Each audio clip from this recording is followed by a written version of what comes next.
This is the network service of the Nigerian Television Authority, NTA. The President and Commander-in-Chief of the Armed Forces, Federal Republic of Nigeria, Bola Ahmed Tinubu, addresses the nation. Mr. President.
My fellow Nigerians, I speak to you today with a heavy heart and sense of responsibility, aware of the turmoil and violent protests unleashed in some of our states.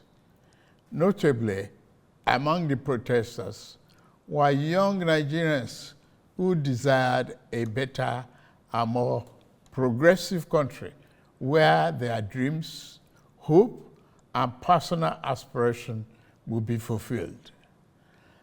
I am especially pained by the loss of lives in Borno, Jigawa, Kano, Kaduna, and other states, the destruction of facilities in some states, and the wanton looting of supermarkets and shops, contrary to the promise of protest organizers that the protest will be peaceful across the country. The destruction of properties set us back as a nation, as scarce resources will be again used to restore them.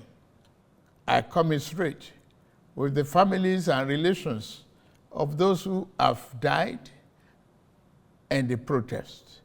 We must stop further bloodshed, violence, and destruction. As the president of this country, I must ensure public order in line with the constitutional oath to protect the lives and property of every citizen.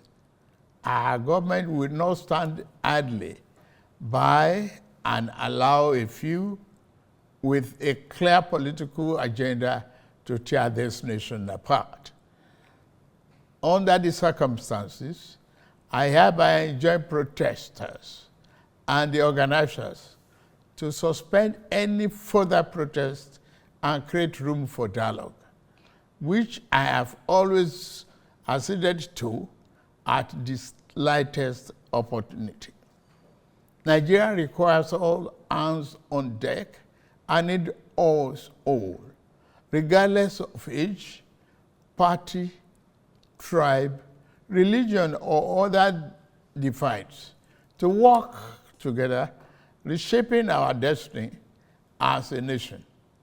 To those who have taken undue advantage of this situation to threaten any section of this country, be warned. The law will catch up with you. There is no place for ethnic bigotry or such threats in the Nigeria we seek to build. Our democracy progresses when the constitutional rights of every Nigerian are respected and protected. Our law enforcement agencies should continue to ensure full protection of life and properties of innocent citizens in a responsible manner.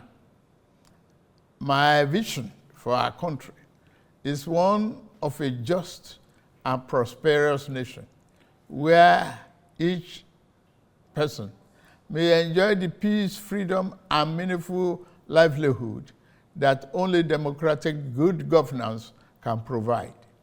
One that is open, transparent, and accountable to the Nigerian people.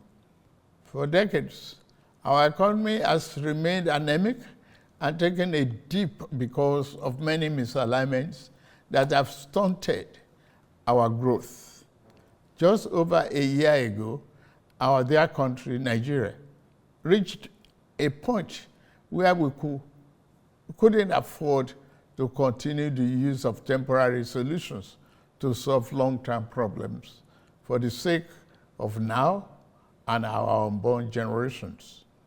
I therefore took the painful yet necessary decision to remove fuel subsidy and abolish multiple foreign exchange systems, which had constituted a noose around the economic jugular of our nation and impede our economic development and progress. These actions block the greedy and the profit that smugglers and rent seekers made. They also block the undue subsidy we had extended to our neighboring countries to the detriment of our people, rendering our economy prostrate. These decisions are made were necessary if we must reverse the decades of economic mismanagement that didn't serve us well. Yes, I agree, the buck stops on my table, but I can assure you that I am focused fully on delivering the governance to the people, good governance for that matter.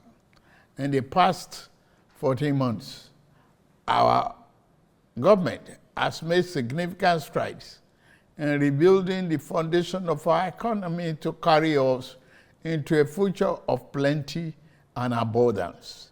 On the fiscal side, aggregate government revenue has more than doubled, hitting over 9.1 trillion naira in the first half of 2024, compared to the first half of 2023 due to our efforts at blocking leakages, introducing automation, and mobilizing funds creatively without additional burden on the people.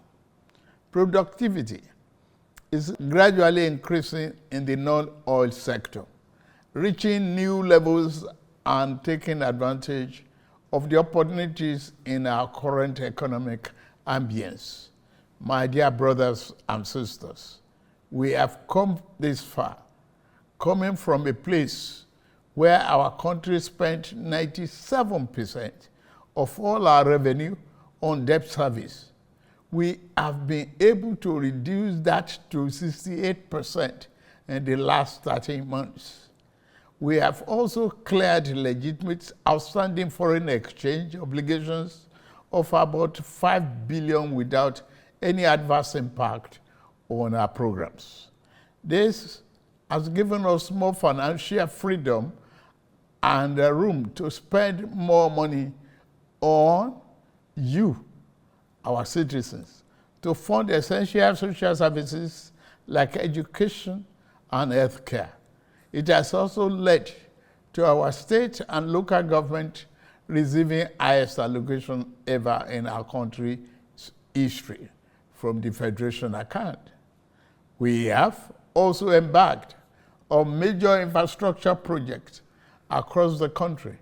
We are working to complete inherited projects critical to our economic prosperity, including roads, bridges, railways, power, and oil and gas development. Notably, the Lagos-Calabar Coastal Highway and Sokoto-Badagry Highway projects will open up 16 connecting states, creating thousands of jobs and boosting economic output through trade, tourism, and cultural integration. Our once declining oil and gas industry is experiencing a resurgence on the back of the reforms I announced in May 2024 to address the gaps in the Petroleum Industry Act. Last month, we increased our oil production to 1.61 million barrels per day, and our gas assets are receiving the attention they deserve. Investors are coming back, and we have already seen 2 foreign direct investments signed over $500 million since then. Fellow Nigerians, we are a country blessed with both oil and gas resources, but we met a country that had been dependent solely on oil-based petrol, neglecting its gas resources to power the economy. We were also using our hard-earned foreign exchange to pay for and subsidize the use. To address this, we immediately launched our compressed natural gas initiative, CNG, to power our transportation economy and bring us down.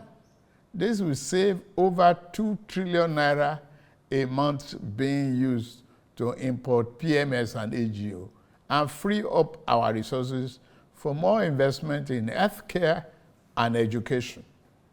To this end, we'll be distributing 1 million kits of extremely low or no cost to commercial vehicles that transport people and goods and who currently consume 80% of imported PMS and AGO. We have started the distribution of conversion kits and setting up of conversion centers across the country in conjunction with the private sector. We believe that this CNG initiative will reduce transportation costs by approximately 60% and help to curb inflation. Our administration has shown its commitment to the youth by setting up the student loan scheme. To date, 45.6 billion has already been processed for payment to students and their respective institutions. I encourage more of our vibrant youth population to take advantage of this opportunity. We established the Consumer Credit Corporation with over 200 billion to help Nigerians to acquire essential products without the need for immediate cash payment, making life easier for millions of households. This will consequently reduce corruption and eliminate cash and opaque transactions. This week, I ordered the release of an additional 50 billion naira, each for NEL Fund, the student loan, and Credit Corporation for the proceeds of crime recovered by the EFCC. Additionally, we have secured $620 million under the Digital and Creative Enterprises, IDICE, a program to empower our young people, creating millions of IT and technical jobs that will make them globally competitive. This program, including the 3 million technical talent scheme, unfortunately, one of digital centers was vandalized during the protests in Kano. What a shame. In addition, we have introduced the Skill Up Artisans Program, SUPER, the Nigerian Youth Academy, NIA, and the National Youth Talent Export Program, NATEP. Also, more than 570 billion has been released to the 36 states to expand livelihood support to their citizens, while 600,000 nano businesses have benefited from our nano grants. An additional 400,000 more nano businesses are expected to benefit. Furthermore, 75,000 beneficiaries have processed to receive our 1 million micro and small business single-digit interest loans starting this month. We have also built 10 MSME hubs within the past year, created 240,000 jobs through them, and 5 more hubs are in progress, which will be ready by October this year. Payments of 1 billion each also have been made to large manufacturers under our single-digit loan to boost manufacturing output and stimulate growth. I signed the national minimum wage into law last week, and the lowest earning worker will now earn at least 70,000 naira a month. 6 months ago in Kasana, Abuja, I inaugurated the first phase of our ambitious housing initiative, the Renew Hope City and Estate. This project is the first of 6 we have planned across the nation's geopolitical zones. Each of these cities will include a minimum of 1,000 housing units, with Kasana itself set to deliver 3,212 units. In addition to this city project, we are also launching the Renew Hope Estate in every state, each comprising 500 housing units. Our goal is to complete a total of 100,000 housing units over the next 3 years. This initiative is not only about providing homes, but also about creating thousands of jobs across the nation, as well as stimulating economic growth. We are providing incentives to farmers to increase food production at affordable prices. I have directed that tariffs and other import duties should be removed on rice, wheat, maize, sorghum, and drugs, and other pharmaceutical medical supplies for the next 6 months, in the first instance, to help drive down the prices. I have been meeting with our governors and key ministers to accelerate food production. We've distributed fertilizers. Our target is to cultivate more than 10 million hectares of land to grow what we eat. The federal government will provide all necessary incentives for this initiative, whilst the state provide the land, which will put millions of our people to work and further increase food production. In the past few months, we have also ordered mechanized farming equipment, such as tractors and planters, worth billions of naira from the United States, Belarus, and Brazil. I can confirm to you that the equipment is on the way. My dear Nigerians, especially our youths, I have heard you loud and clear.